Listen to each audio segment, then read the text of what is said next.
5% of women who've had a faith crisis were temple workers. When you look at all the other data that they found, this is just an overwhelming predictor of a faith crisis. It has a mind-expanding effect, a spirit-expanding effect in the way that you receive spiritual information.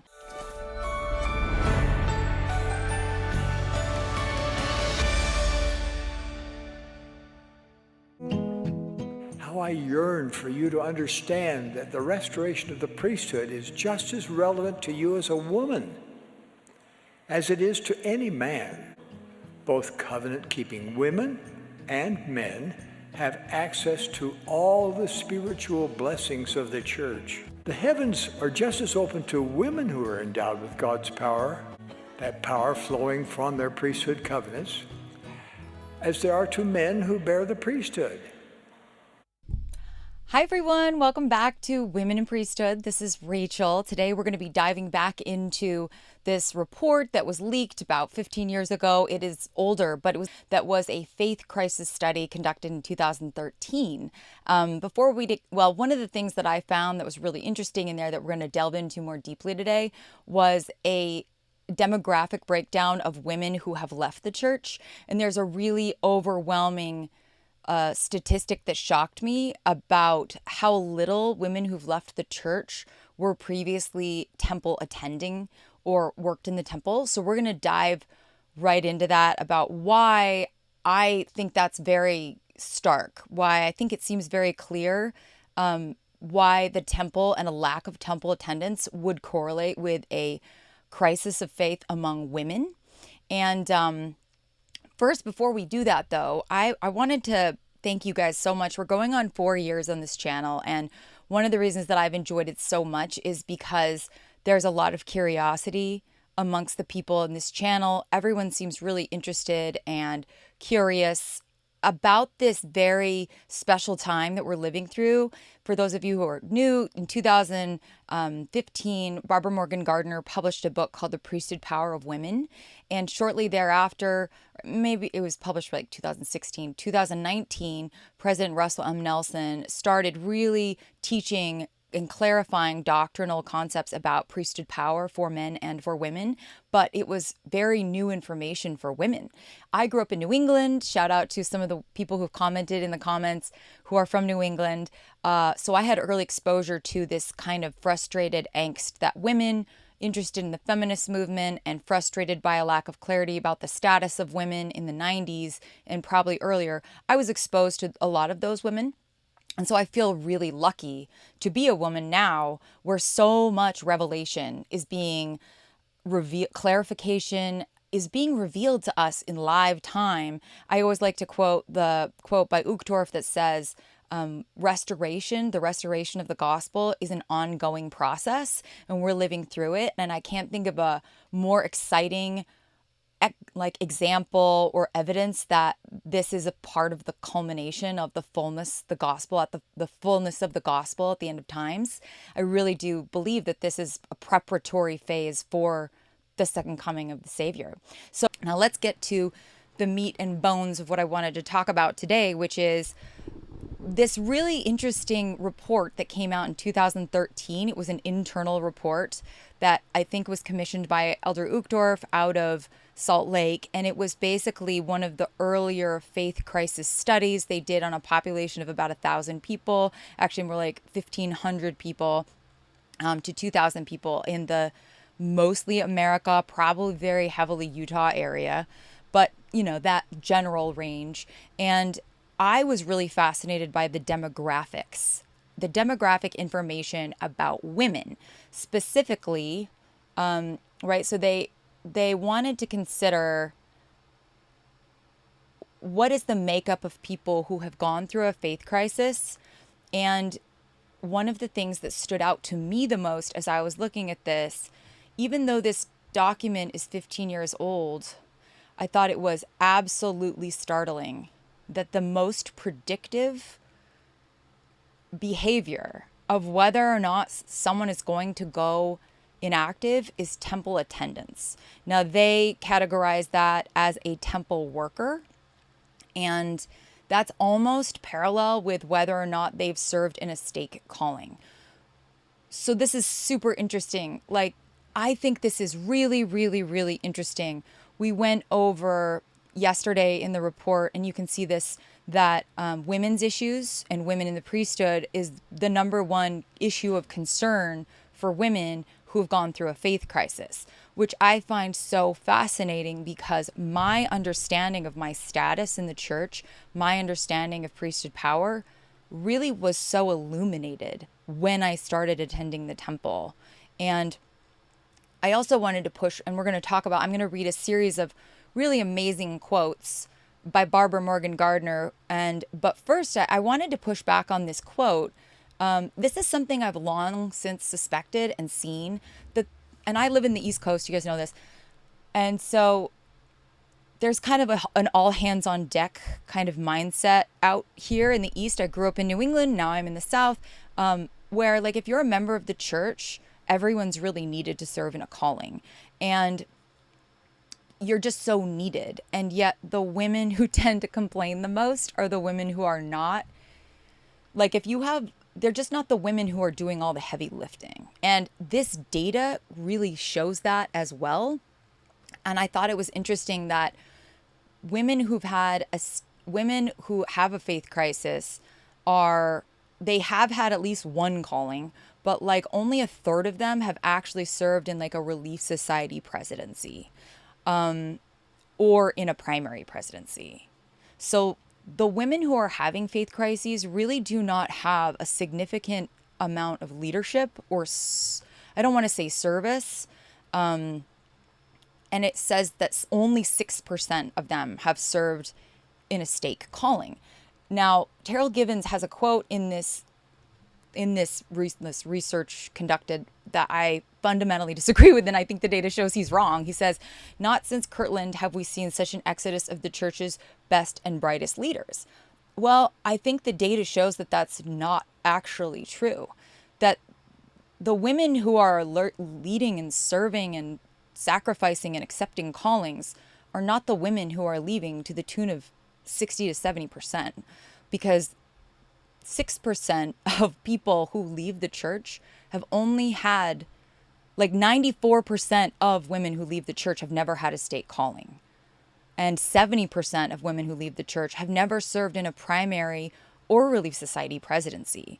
That's a really low, I feel like that's a very stark contrast, that you're much more at risk.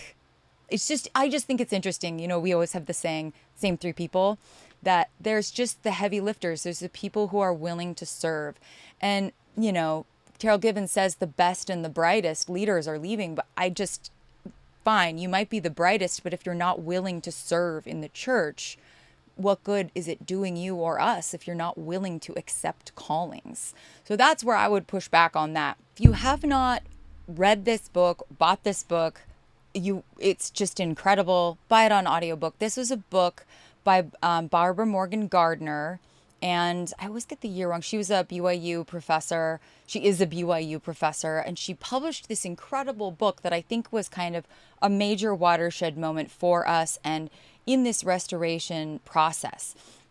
And she really highlights why going to the temple is this really significant moment for women in coming to understand, our priesthood power, our priesthood stewardship before God, and our status in the kingdom, our status in his kingdom. And so I mined her book, and I'm going to read some of my favorite quotes, and I will leave those in the comments section.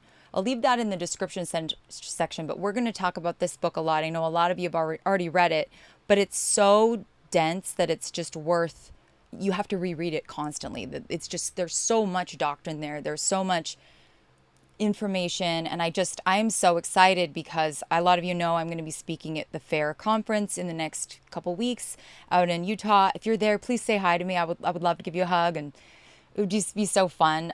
She's speaking there, so I'm really excited to hear what she has to say. But let's see what Barbara Morgan Gardner's insights are on this. She says, "The temple is the ultimate place where we learn and access priesthood power. Women and men receive priesthood authority and make priesthood covenants there. She said the next quote at BYU Education Week.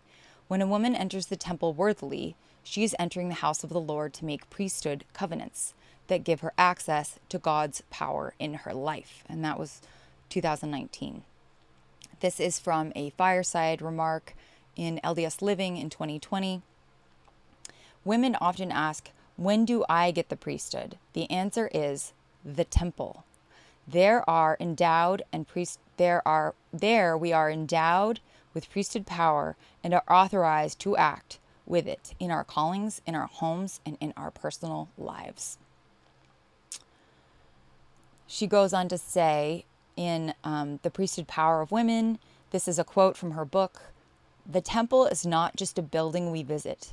It is a pattern for our lives. For women, temple covenants help us understand our identity, our purpose, and our eternal partnership with God." She also says in an article in LDS Living, when we say that the priesthood is the power of God, then we can better see why the temple worship is central to a woman's spiritual development, because the temple is where we receive and learn to use that power. So coming back to this study that found that a mere 6% of women who have had a faith crisis, it's right up here. This is the demographics for women. A mere 5% of women who've had a faith crisis were temple workers. When you look at all the other data that they found, this is just an overwhelming predictor of a faith crisis.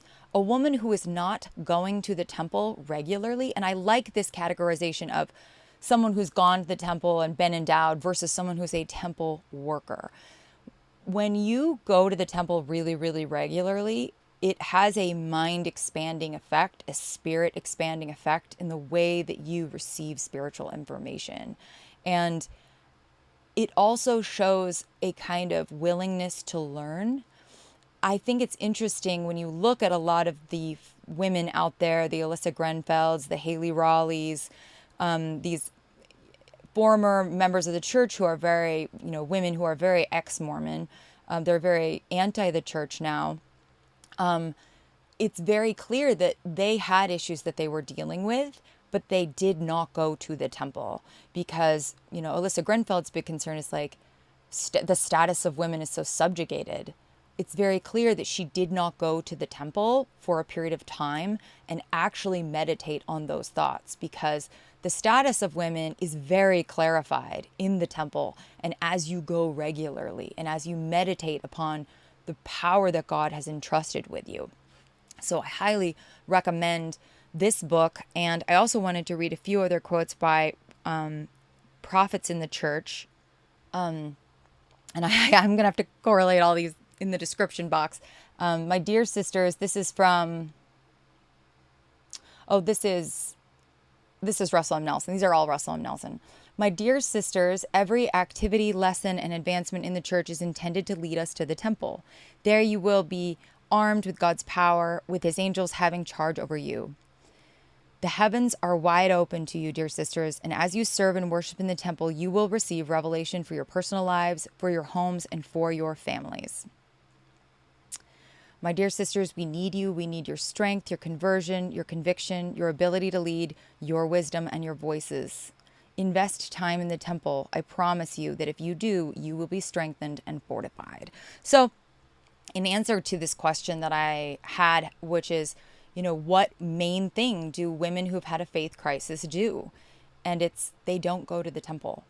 That is the most predictive habit of someone who's going to leave the church or lose their testimony or lose their way, is women who do not go, for women especially, women who do not go to the temple regularly will never find clarity and make sense of the gospel if they aren't going there to learn. Which is so interesting to me that you wouldn't want to go if you're a feminist, is because it's the ultimate place where there's no one in between you and God. You go there, and I love doing initiatories.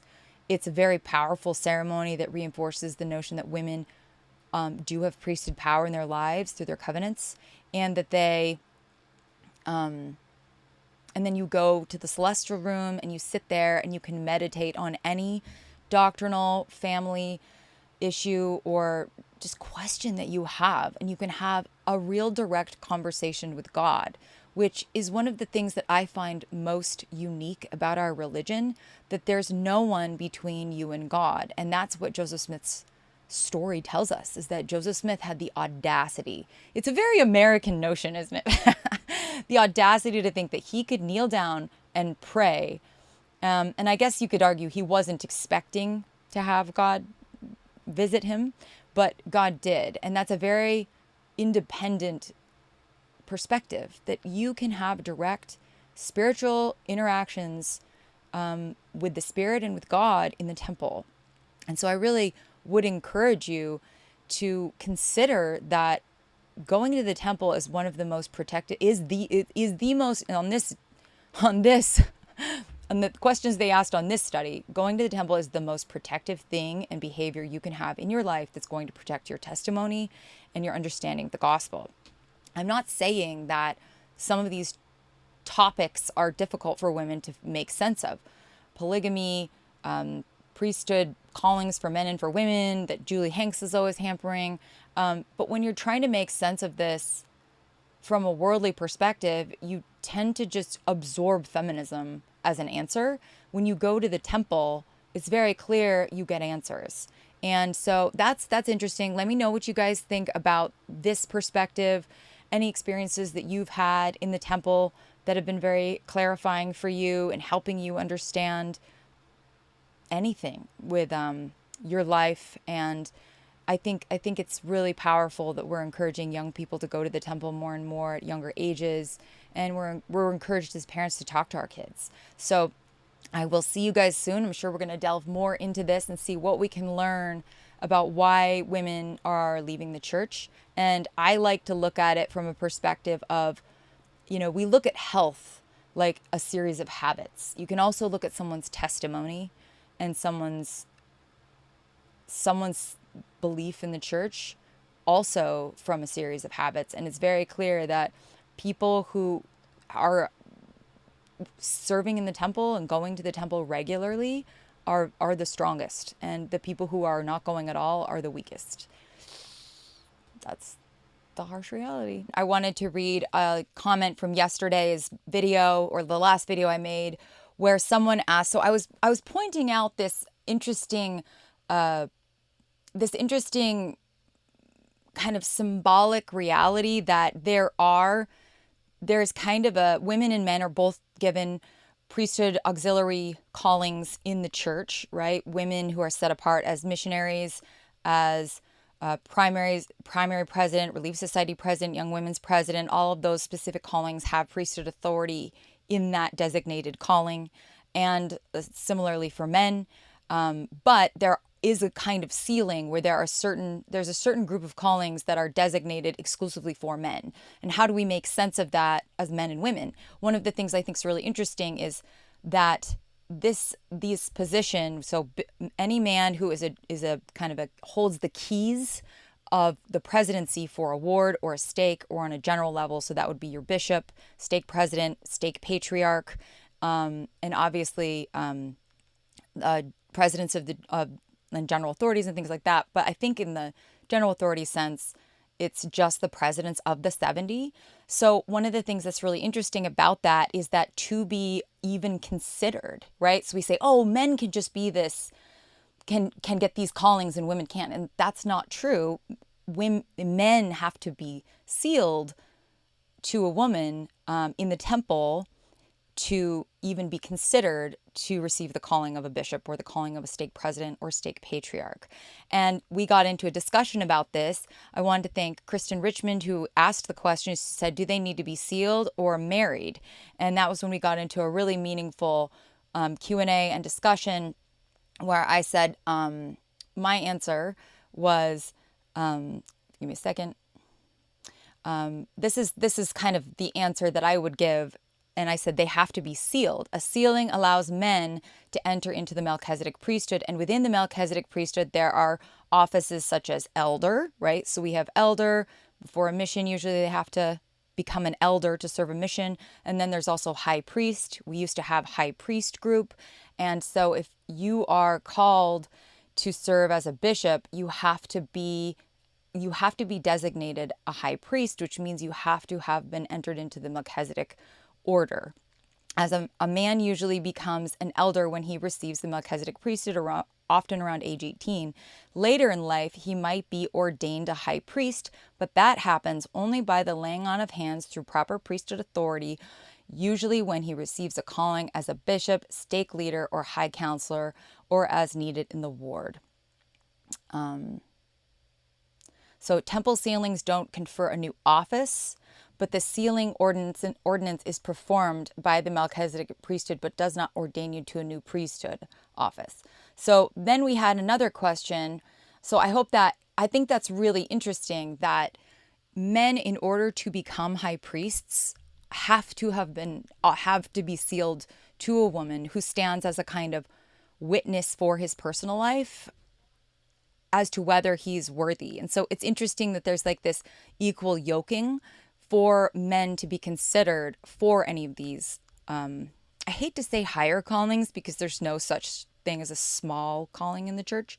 And then someone else, we continue discussing this question of, can you be widowed? If a man is widowed, can he be called? And we had Truth Seeker, I think it was Truth Seeker, commented that no, you cannot be currently widowed, a widower, and be offered these callings. But you have to, if you've been married, most of the time these callings are offered to men who are sealed to one woman. Now, I do know that they are, if you've been divorced and you're being offered a calling as a bishop, they will have to get approval from Salt Lake. So that was interesting, is when you are a man, to even be considered for a calling in the bishopric or a bishop or stake president, any of those kinds of callings, you have to be sealed to a woman, you have to be a covenant keeping couple. And you won't even be considered if you aren't sealed to a woman in the temple. And oftentimes when a man is being considered for a calling, they will interview his wife first, and they'll say anything like, are you willing to support your husband in this calling? Or I've heard of instances where they'll interview the wife and say, do you think that is he a good person? What kind of a husband is he? So I think it's so interesting that there's really only one person in a man's life who can stand as a witness to his conduct in his private personal life, and that's his wife.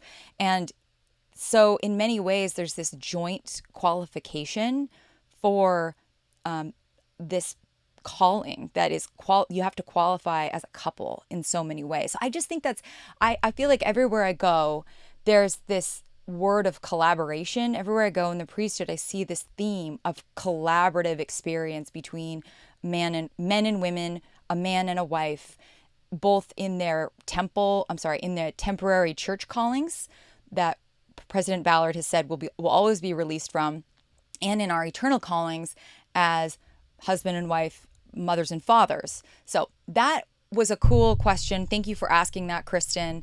And I think it gives us all a little more like an illuminated perspective on what the temple does for us as couples in priesthood when it comes to priesthood power and those more complicated callings. I wanted to give a special thank you to Janet Manning for leaving a really nice comment. She said, thank you for this video. I love your videos. I didn't understand the priesthood that much until I started watching these videos. And I really wanted to thank you for that because I feel the same way. And I'm a verbal and kinetic learner. And so it helps me to be able to have discussions about things with you all. That's how I learn. And as I've had this channel for 4 years, and I've seen the way that this revelatory information and teaching that President Nelson's given us about priesthood power for women and for men, it's interesting how that knowledge has maybe changed the way that we live our lives and show up in our marriages. I made this point to the young men and young women when I was teaching at youth conference last week.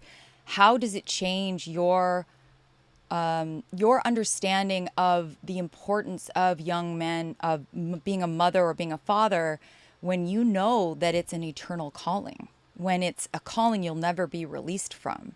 And I said to them, I didn't learn that motherhood was an actual priesthood calling, unlike every other church calling that I would have, which is also a priesthood calling.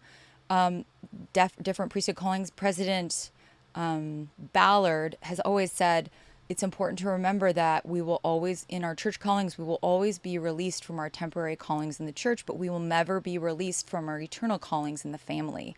And I said, it really does magnify us knowing that as we choose to receive the calling, the call of becoming mothers and fathers, that we are given additional priesthood power to, carry out that stewardship that God asked us to do. And I was looking at this rising generation of young men and young women, of future husbands and wives and mothers and fathers. And I was like, I just can see how this knowledge is going to elevate them. To that end, I've made, if you haven't, I will always leave this in the description. This is my website, womeninpriesthood.org. And you can go scroll down. I love this quote by Sharon Eubank, where she says, the real question isn't, do you have priesthood, but what are you doing with the priesthood power you have?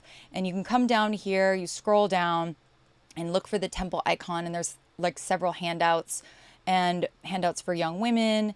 And I like to start with this. This is what I've done with the youth, where I have them list out their covenants and callings. And that's how they start considering their personal priesthood journey is, what covenants have you made and what callings have you held? And I always ask them at the end to put under callings, to write down future mother, future father, because those are also priesthood callings. And so this helps them take what is kind of macro and make it very personal. And that's all for free on that website.